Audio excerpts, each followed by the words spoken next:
You're the one who protects the flock, and that requires an eye for detail. Because when safety and well-being are on the line, it's the details that can save lives. Even when no one else is watching, you see everything. Grainger gets you, and we're here for you, and all the ones who get it done with a wide range of safety products and solutions, plus board-certified safety consultants here to answer your questions. Call, click Grainger.com, or just stop by. Grainger, for the ones who get it done. You see where your business can go. To get there, you may need another 10 trucks. At Century Insurance, we put more than 115 years of industry experience to work to help protect you as you launch a new delivery service or expand into a new region and reach your business goals. Century, right by you. Property and casualty coverages and underwritten and safety services are provided by a member of the Century Insurance Group, Stevens Point, Wisconsin. For a complete listing of companies, visit Century.com. Policies, coverages, benefits, and discounts are not available in all states. See policy for complete coverage details.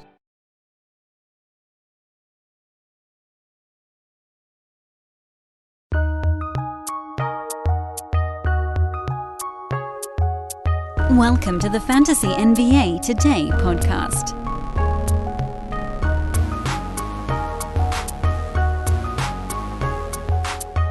Got to start this very special episode by simply wishing all of you listeners a very happy Thanksgiving.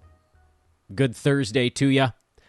Welcome to Fantasy NBA Today, a Sports Ethos presentation. I'm your host, Dan Besbris, and it is Thanksgiving. So, we've got a couple of things to take care of. Thing number one, yesterday's gigantic set of box scores. And thing number two, what are we thankful for?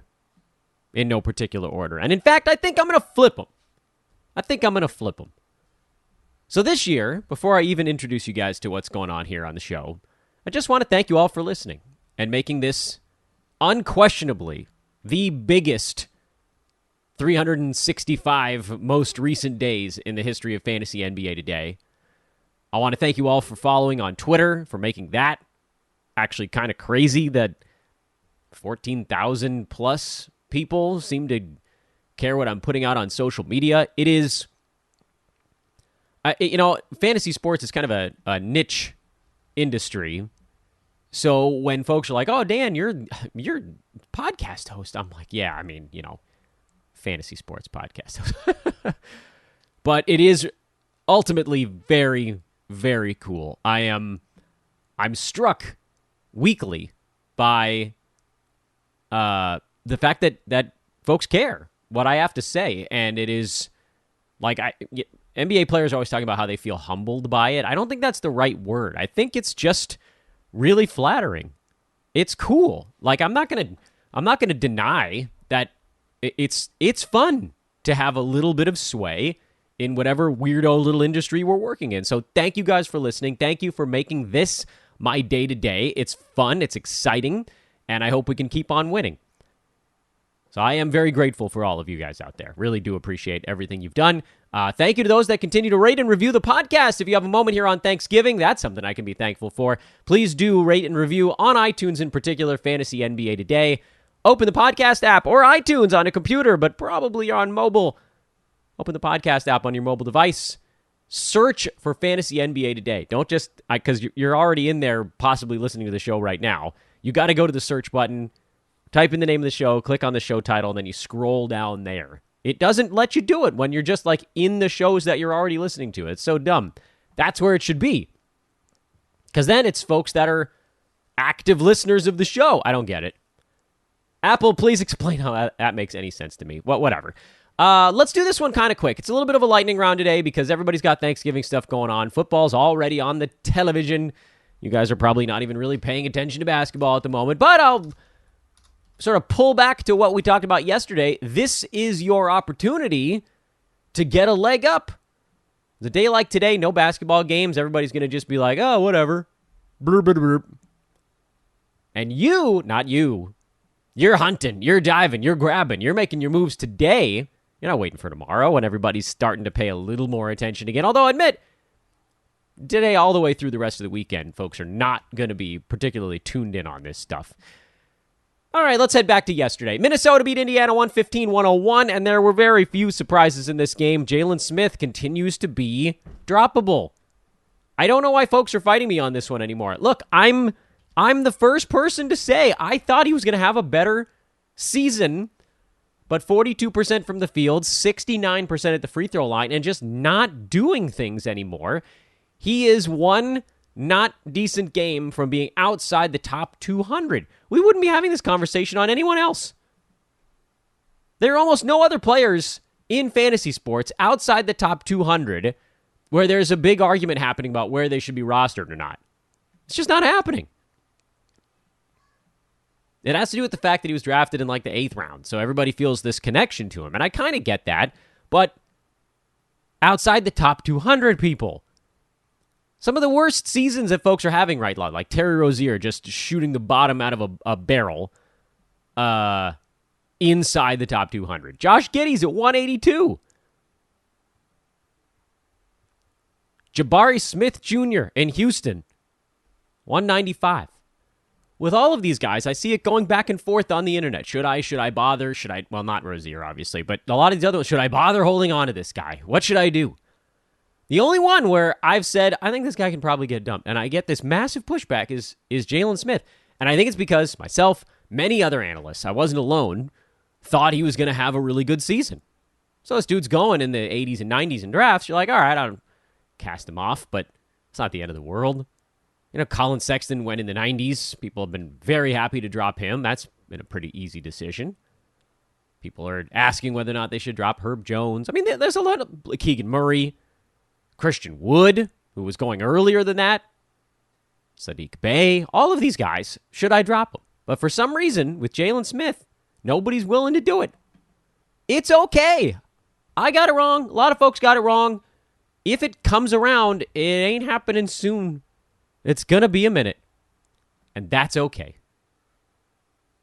Let's move on. Really no surprises at all out of Cleveland-Portland, so that's one of those lovely ones we can just skate right on through. Kevin Love did not play. It didn't really make any difference in the outcome. Justice Winslow got the start here, played 28 minutes, but his fantasy game is somewhat limited. I know he gets assists and rebounds and steals sometimes, but we know from a long, long run of experience that he needs just a truckload of usage to counterbalance his bad percentages and sort of generally low scoring ability over the course of a game, and that's not happening on this team. Not without a bunch more guys missing time. So let's just keep moving. Philly lost in Charlotte, or they put up a pretty good fight in this ball game. D'Anthony Melton, another huge one. Shake Milton, another solid one. Those guys are going to be great as long as, for Melton, now that he's settled into the starting lineup a little bit more. Now, obviously, with Embiid out, that's created a big usage vacuum where everybody's going to get a truckload of shots. Tyrese Maxey's out for a few more games. James Harden's out for a few more games. Paul Reed and Montrezl Harrell each actually had decent lines in this one. We don't know when Embiid is coming back, which makes me a little bit hesitant to recommend grabbing either of those two guys. Reed would be the one of the two that I would look at, if either. But really, you're rolling Melton, you're rolling Milton. I'm curious if Shake Milton would get enough when Embiid comes back, because his fantasy game is not quite as robust. But I'm inclined to think the answer is probably, because this line, there's a lot of room underneath this Shake Milton line where he would still be on the right side of the cut marker. Over on the Charlotte side, Dennis Smith Jr. turned an ankle, so his stream ended before it even began. That's annoying. Most likely you can throw him back into the pond, although maybe it turns out it wasn't as bad as initially thought. So you could wait until tomorrow, find out, get a status report on him, and then if it's bad, you dump it. Gordon Hayward, I mean, he's had a weird season. Hayward, high turnovers, weirdly low free throw percent, has sort of mucked up what's otherwise been an okay start to the year. This is a bad one. I think I'm leaning towards putting him on a bench right now. I don't think that you need to start Hayward and Roto. Head-to-head, you can just sort of roll with it and hope that things sort themselves out. Charlotte's just a little bit of a mess. Rozier can't shoot. Hayward can't hit free throws. Everybody's turning it over. They need point guards there, like a hole in the head. Mason Plumlee was a little bit better in this game, but he screwed it up with bad free throws and not a ton of defensive stats. Nick Richards was a little better in this game and blah, blah, blah. Whatever. A lot of noise in Charlotte. You're starting P.J. Washington. You're starting Kelly Oubre since he's got it going. You're starting Rozier even with his bad start. You're benching Gordon Hayward. And Dennis Smith Jr., you're waiting to see if he's healthy enough to go. Spring training is right around the corner. So come for the games and have a ball in Arizona. With world-class resorts, unbeatable dining and nightlife, amazing scenery, and endless outdoor adventure. Make your visit unforgettable. Plan your getaway at myspringtraining.com.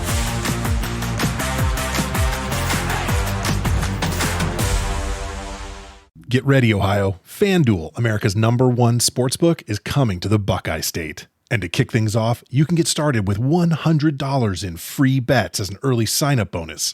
Plus, when you sign up today with promo code OhioSB, you'll be all set for when FanDuel goes live in Ohio. Then you can bet on all your favorite teams and all your favorite sports with $100 in free bets. Just download FanDuel's top-rated sportsbook app. It's safe, secure, and super easy to use. Ohio, this is your chance to get in on the action. Join today with promo code OhioSB. Make every moment more with FanDuel, official sportsbook partner of the NFL. 21 plus and present in Ohio. Bonus issued in non-withdrawable free bets that expire 7 days after FanDuel accepts its first real money sports wager in Ohio on 1/1/23. Unique user identity verification required. Offer ends on the go-live date. Restrictions apply. See terms at sportsbook.fanduel.com. Gambling problem? Call 1-800-GAMBLER. If you have student loans, you have things to remember and things you'd like to forget. Remember to apply for federal forgiveness. Then, if you still have student debt, just remember SoFi. Refinancing student loans with SoFi could save you thousands with a lower rate or help you get out of debt sooner. And fees? Forget about them. Also remember that SoFi is paying off up to $1 million in student debt with our Forget Your Student Debt sweepstakes. 10 winners will each have up to $100,000 of their student debt paid off. And it's all at SoFi.com/forgetmydebt. So remember to refi with SoFi for a chance to save, a chance to win, and a chance to forget about student debt once and for all. Just remember SoFi.com/forgetmydebt. SoFi student loans are originated by SoFi Bank, NA member FDIC. Terms and conditions apply. NMLS 696891. No purchase or account funding necessary. See rules for free entry. Ends 12/31/22. 50 U.S. states and D.C. 18+ with outstanding student loan with a bank. Void where prohibited. De'Aaron Fox finally had a slowdown game. Didn't do much to knock him off his pedestal. He went from, I think, number 13 to number 18 because of this one. It's harder to move distances when you're up near the top of the board. He's been so good for so long. Although we did talk about it on yesterday's pod, the sell moment was there because dude wasn't going to shoot 56% and 84% for the season. Now it's at 54 and 81. That will likely continue for him because we've got a large body of work to suggest that 55 and 84 just wasn't coming. The other stuff with Fox, potentially he could keep that up. Mid-20s in scoring, 6 assists or more. The steals have always been kind of decent for him. So that's not stuff that you think is going to drop off. The other stuff, yes. Turnovers likely to go up. Percentage is likely to go down. How far does that drop him? Well, 1 or 2 more bad games. He's probably into the mid-20s. Late 20s, early 30s. So I think if you could trade him for anything in that range, I would consider doing it. Harrison Barnes also had a little bit of a slowdown. He's been really good lately, though. Usage, I still would love to see his usage get a little bit higher, but he's been so efficient lately that I guess you can kind of still roll with it. Whatever. Boston beat Dallas. Al Horford, after a game where he hit 0 shots, he hit all of his shots. Back and forth it goes. Everything else relatively expected. A healthy Celtics team means there just sort of wasn't enough there for Derek White. It was close. He played 29 minutes. That's the good news. But only 9 shots, no defensive stats. I don't think that's enough for me to drop a Roto Games cap on him. Head-to-head side, you could probably keep him because we already heard that Marcus Smart is going to be taking some games off this year. Brogdon is always hurt. So there's a really nice path for White to have a bunch of good games mixed in. On the Roto side, you can probably just sort of pick up and drop as those things happen. Head-to-head, you could probably just ride him all year as kind of a, I don't want to say late-round plotter, but that's kind of what he would be in that particular instance. Miami's still very dinged up, although they did get Tyler Hero back. Lost Max Strus for this ball game. Kyle Lowry, man, he's been chugging along. Caleb Martin, really nice ball game. I know it's because everybody's out, But it is good to see Martin up at number 103 in 9-cat now. He's a 9-cat startable guy, certainly while pretty much anybody is missing. It's a little tougher for him when only one guy is out right now, Butler and Strus being out. That's created this big avenue for Martin. He's an excellent streamer when two players are out. When one player is out, he's kind of right on the cusp, and then when the team's fully healthy, there's sort of not enough for him to do in those particular games. And that's kind of the way you play most of these guys, where Strus, you probably need one guy out. Martin, you probably need two guys out. Might even have three. Yeah, Gabe Vincent was out. Oh, no, he was in for this ball game. He just didn't play very much. Over on the Washington side, they also had a bunch of dudes out. Beal, Monte Morris, Rui Hachimura all sat this one out. Porzingis wasn't good, and that's kind of most likely why they lost the ball game. Kuzma was excellent. He took 27 shots. That's a crazy, crazy number. It's too many, frankly, but whatever. Not going to buy in on the Will Barton thing. If all of those guys miss the next ball game, the players you're looking at are Denny Avdia and Corey Kispert. Now, Kispert only got 8 shots up. The hope would be that if he plays 39 minutes again, he'd get more than 8 shots. And frankly, it's just not okay that he didn't. But, teammates weren't really getting him open. Avdia was able to do more because his fantasy game is a little bit more well-rounded. My thought going into this one was that Kispert would get 13, 14 shots, so he was the direction I leaned, getting, 3, 4 3-pointers even. But as it turned out, he didn't get enough looks. Avdia was the guy. Also didn't get many looks, but he can rebound, he can pass a little, steals and blocks, stuff like that. If all three of those guys are out again, you could probably start both of those dudes because they played 39 and 41 minutes respectively. And frankly, almost anyone in the NBA playing 40 minutes is worth a fantasy start. Almost. Brooklyn beat the beat-up Raptors 112-98 behind Royce O'Neal's big ball. Now, Kyrie had 29, and the Brooklyn full starting 5 is a go right now. Durant had a little bit of a slowdown in this one. Luckily, he always floats his game with rebounds, assists, blocks, threes, percentages, stuff like that. So even the bad ones for KD are still really not all that bad. Ben Simmons is the buzziest name in fantasy. I still think if you can get a top 30, top 40 guy for him, you do it. Because at some point, he's going to have 2 or 3 bad ones, and then the shine's going to come off. Not that he's not going to have a good rest of the season. I just, once the shine comes off, then people start to realize, okay, so, this is where he's going to settle. We haven't hit that point yet. People haven't yet realized where he will settle at the end of all of this. Right now, people are like, oh, this is just Ben Simmons. He's just going to be a top 20 guy the rest of the year. And we know that's not the case, because at some point he's going to go 4 for 11 at the free throw line with 6 turnovers. And at some point he's going to have a game where it's 7 boards and 7 assists with 1 steal and doesn't score. And it'll all level off. The good with the bad. That's what happens with all of these guys. But right now it's happening in a really pronounced way with Simmons. On the Toronto side, as long as Thad Young is starting, I'm starting Thad Young. Another really nice ball game for him. Boucher could not shoot to save his butt, but 16 rebounds, a steal, and a block, and 8 of 8 at the free throw line kind of painted over that. I don't like Malachi Flynn. I said that to somebody on social media because his percentages are notoriously rough. Gary Trent missed a golden opportunity to get back in the team's good graces because he missed everything he was throwing up at the rim. But he did at least get his 3 steals, so that's something. And now we wait and find out who plays in Toronto's next ball game. My hope is that enough guys are out that Thad can keep starting. Nice win for the Chicago Bulls over the Milwaukee Bucks. Really no fantasy notes in this ball game. Giannis had 8 turnovers. At least he made 6 out of 9 free throws in this one. No defensive stats for Giannis either. Brook Lopez just keeps trucking along. Funniest story of the year. Brook Lopez is number 19. 19! He's certainly the highest-ranked player drafted outside the top 100 this year. And I don't think anybody's close. I don't know if anybody else inside the top 50 that was drafted is Lopez. But he's cooking everybody right now. Missed a couple free throws. Whatever. Yeah, nothing. Really nothing on either side in this ball game. Cool. And nothing really on the New Orleans-San Antonio side either. This was another blowout loss for the Spurs. They're in free fall right now. But not that we didn't necessarily learn anything, just that there weren't add drop moves to make. And I know what you're thinking. Dan, stuff did happen in this game. Don't worry, we're talking about it. JV got off to a huge start. And so that bought him a few extra minutes. But also, the question I'm sure most of you are asking is, what happened to Larry Nance? What happened to Larry Nance is that he closes ball games that are competitive. This one wasn't. So instead of getting his last 6 minutes on the court to finish out the ball game, Nance only got 16 and a half minutes overall. He was not particularly busy during the time he was on the floor, and that'll happen from time to time, which is why in a ball game like this one, you really need him to get his full complement of minutes, which has generally been around 22 when the team is fully healthy, and that's actually generally been enough. Now, when one player is out in the front court, that usually helps him, whether it's Zion or Valanciunas or whatever. Trey Murphy was out for this one, but that doesn't really quite do it the same way.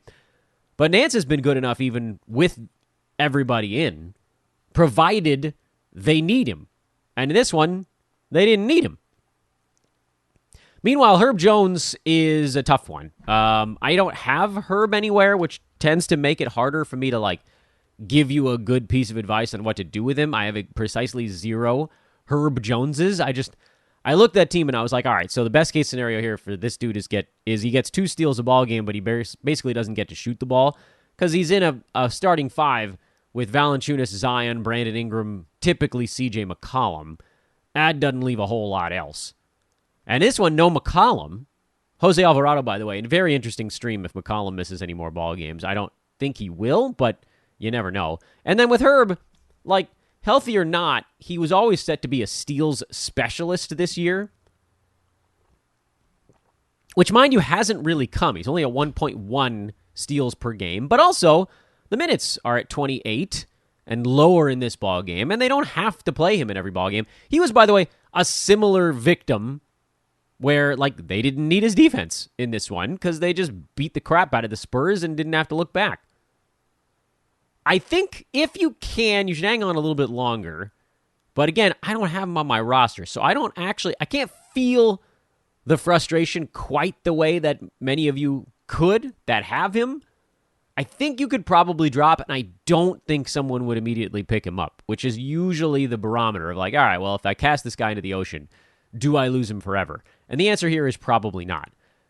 Meanwhile, the big story on the Spurs side is our guy Keldon Johnson is mired in a ridiculous slump right now, and he's fallen outside the top 120, thanks to now shooting 42% from the field overall. Yikes.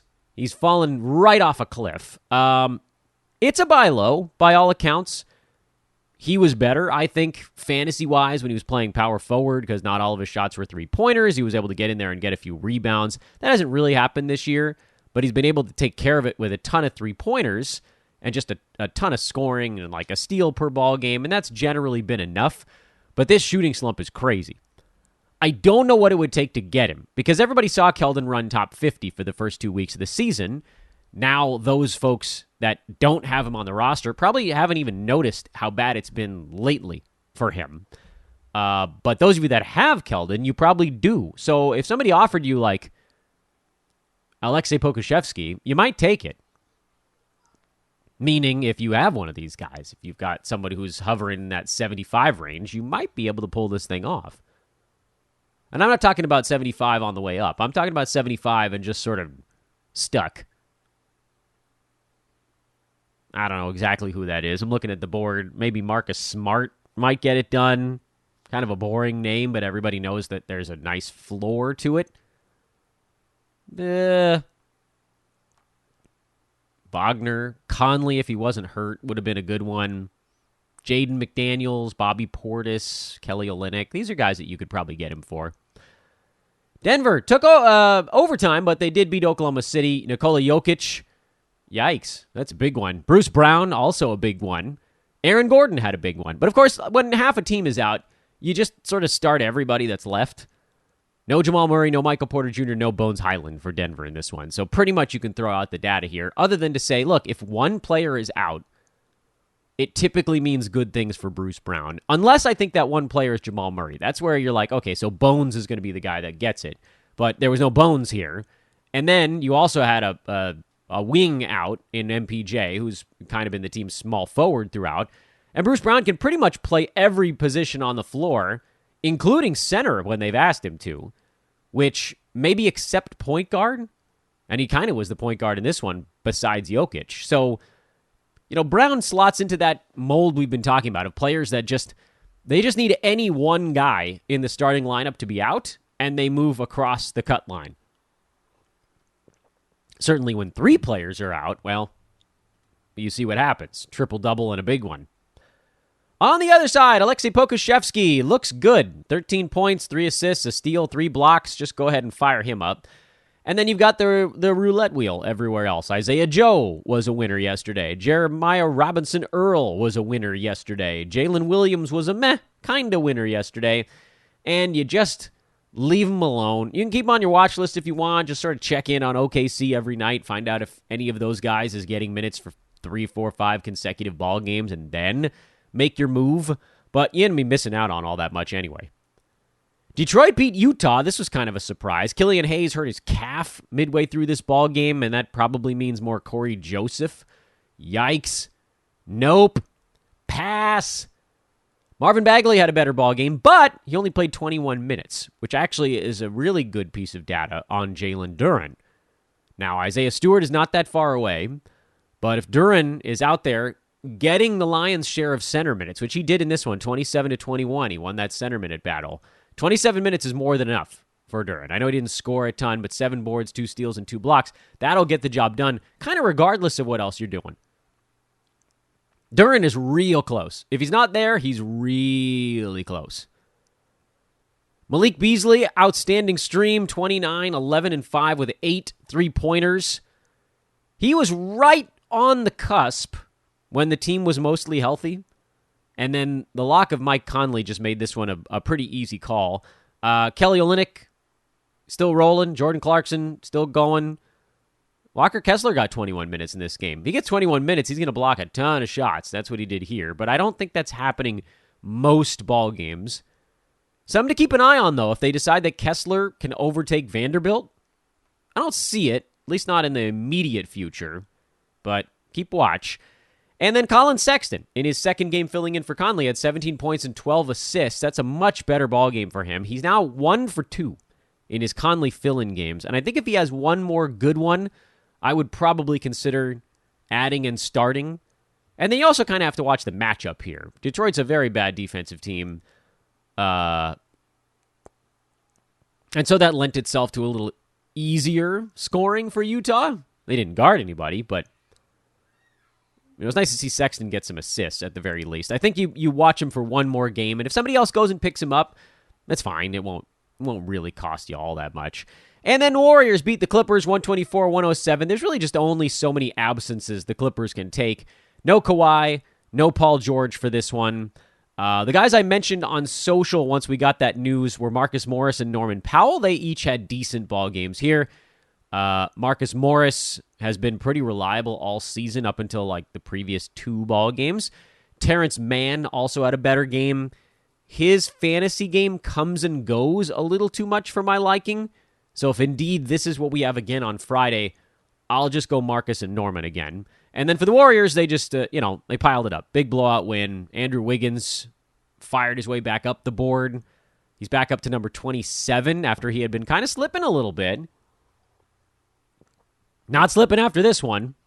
And Steph Curry still out in front of, believe it or not, Anthony Davis right now. Steph kind of a middling game. That battle for the top spot, man, you can't have a middling game or you're going to lose ground. In any event. And that's your kind of semi-lightning round from Wednesday. I know we don't have a ton of time today, so I'll just remind you guys again to please, if you have a moment, throw that 5-star review on the pod. I will be extremely grateful on this Thanksgiving Day if you do it. Our partners, big thank you on Thanksgiving to our partners at ThriveFantasy.com. Promo code there is Ethos. Manscaped.com. Promo code there, Ethos20. That gets you 20% off and free shipping. Over at Thrive, it gets you a sweet deposit match bonus up to $250. And finally, ExpressVPN.com/hoopball is the special link. You get an extra 3 months on your 1-year membership with ExpressVPN. Thank you, our partners. Thank you to Sports Ethos. Thank you to all of you. I am Dan Vespers. Have a wonderful Thanksgiving Day. Eat yourself into a damn coma. Tomorrow, we'll talk a little bit about where we are in the NBA season now, 5.5 weeks in. what it means for your team, what are the moves you should be thinking about, and how you should be addressing them at this point in the year. Plus, it's a weekend review Friday. I know. Wasn't as many games to deal with anyway, although there's usually like 2 or 3 on Thursday regardless. So we'll get you set up for a weekend as well. That's all coming up on tomorrow's show. That'll be a little bit of a longer episode because that'll carry you all the way into Monday. Again, happy Thanksgiving, everybody. See you tomorrow.